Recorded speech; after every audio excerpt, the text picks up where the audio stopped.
Assalamu alaikum. Thank you, Rabia Anam, for the introduction. Your Excellencies,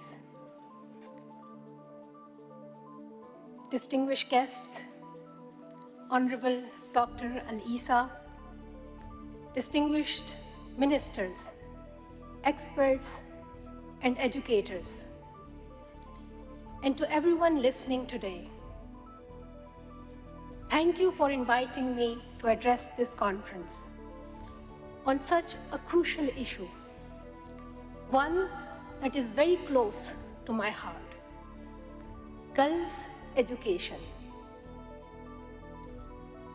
Iqra bi-ismi rabbika alladhi khalaq. Alladhi allama bil-qalam. Allama al-insana ma lam ya'lam. Read in the name of your Lord, who created, who taught by the pen, taught humanity what they knew not. The very first revelation to our Prophet sallallahu alaihi wasallam is a reminder that learning is the foundation of Islam. Our faith encourages the pursuit of knowledge for all people.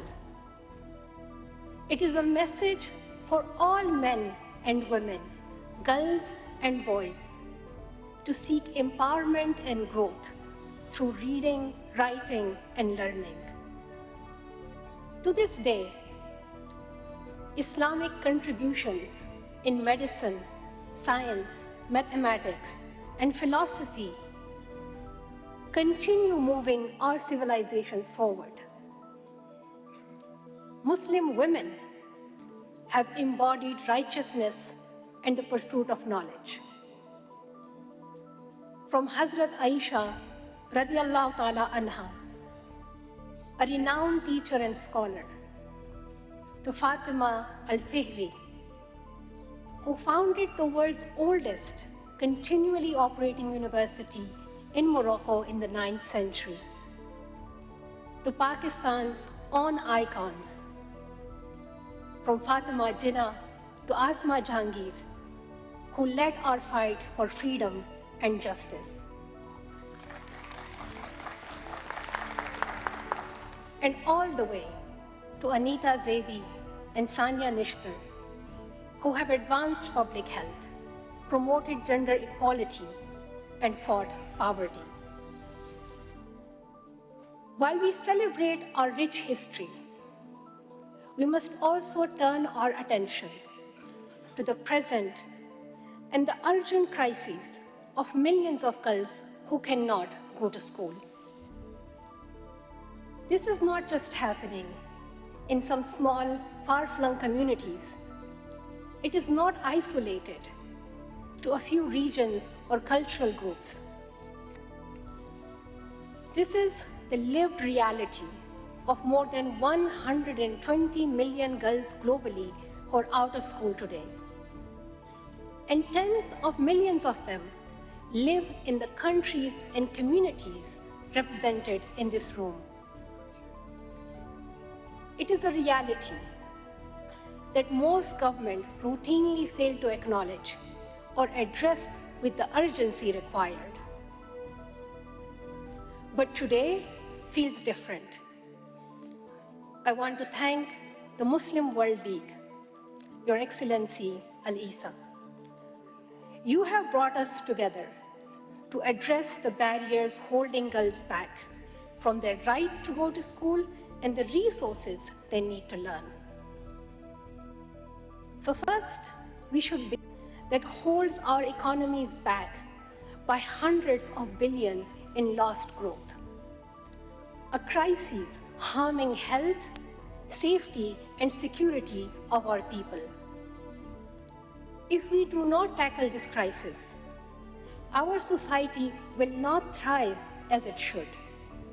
If we do not tackle this crisis, we will fail to live up to Islam's fundamental values of seeking knowledge. This conference and your presence today is an encouraging first step. But we can only have an honest and serious conversation about girls' education if we can call out the worst violations of it. When we talk about the crises in Palestine, Afghanistan, Yemen, Sudan, and many other Muslim countries, rarely do we focus on how the entire future of girls is stolen. Their education is taken away. In Gaza, Israel has decimated the entire education system.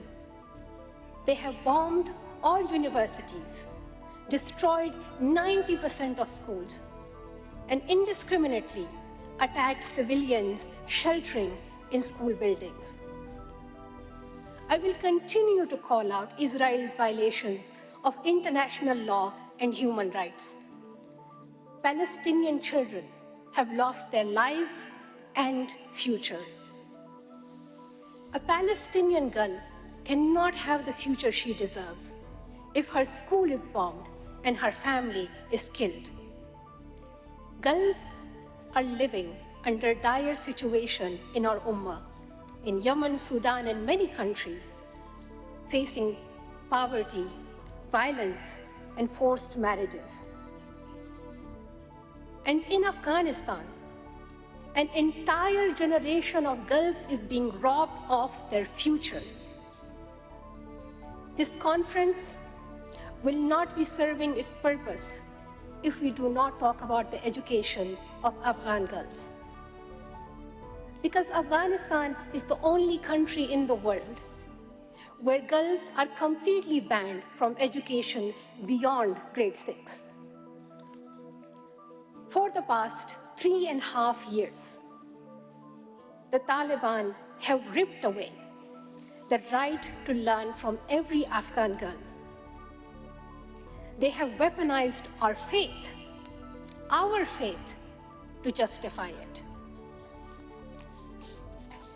The Taliban are explicit women and girls from every aspect of public life and erase them from society. They have created a system of gender apartheid.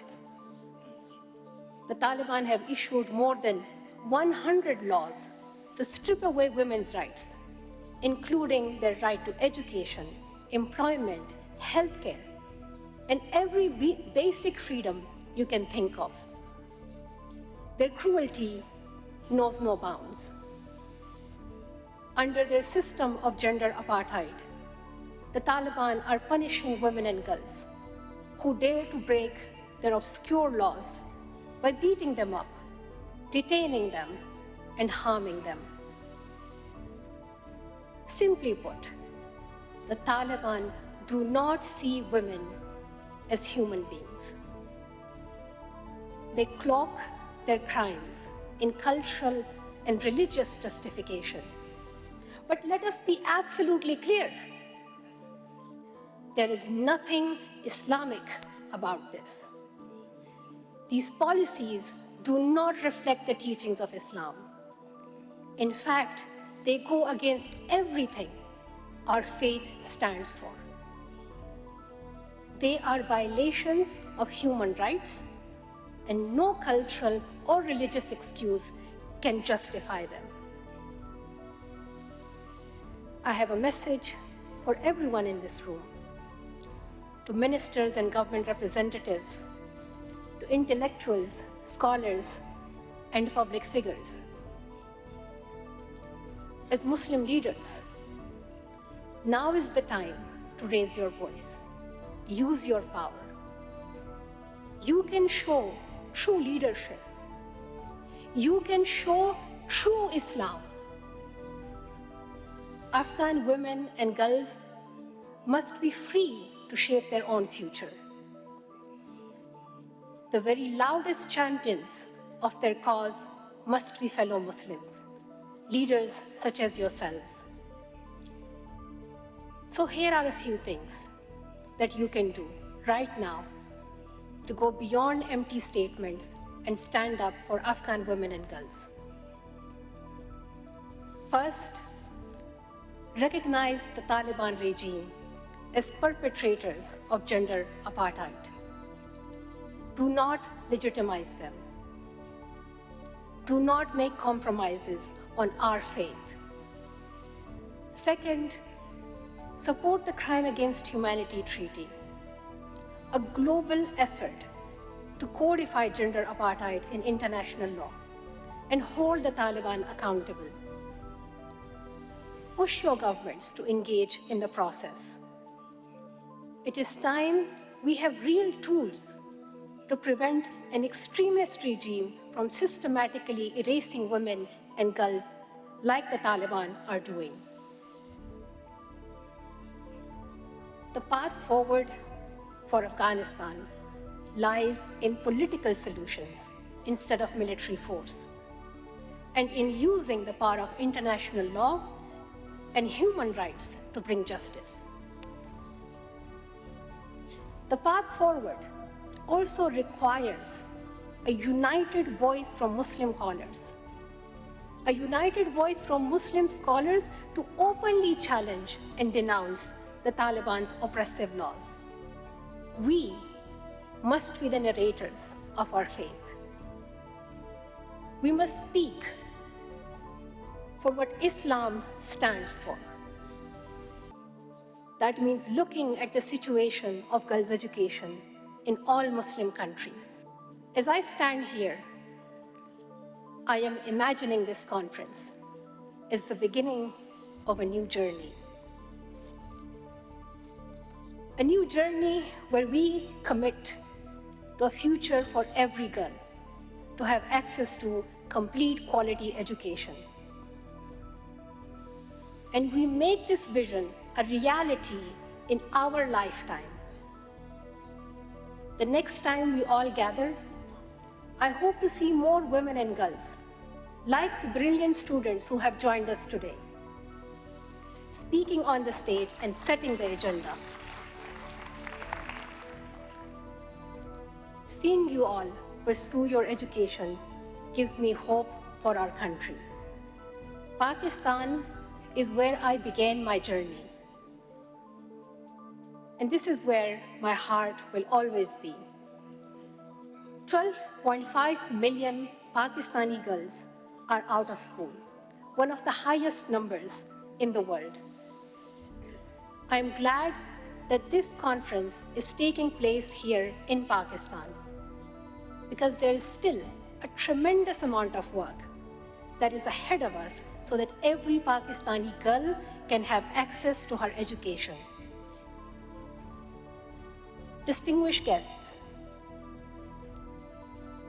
championing girls' education is the mission of my life. I'm here to tell you that girls around the world need us to act today. These girls need us to act for their education today, not next year, not next decade.